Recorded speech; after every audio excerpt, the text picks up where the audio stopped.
Hi and welcome to Python for Beginners.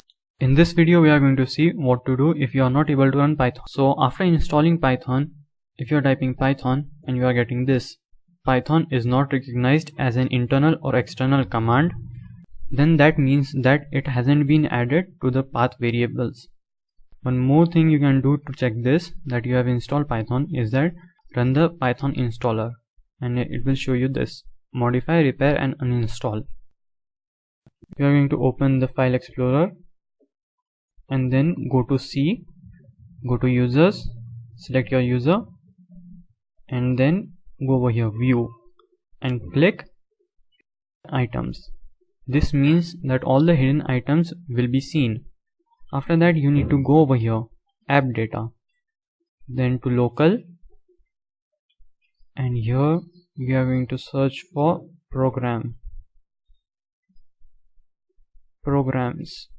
and then Python, 3.7 32-bit. You need to copy this. After that just search for environment variables and open this. Now click on environment variables and click on path and say new and paste that link over here. So I'm going to paste it and I'm going to say OK. After that go over here and click on scripts. Now copy this link or this path and say path new, paste it over here and then click OK.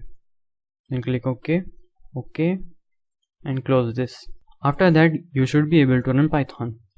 So just type in Python and as you can see Python is working correctly. So that's it for this video. If you like this video, give this video a like, subscribe and I'll see you in the next one.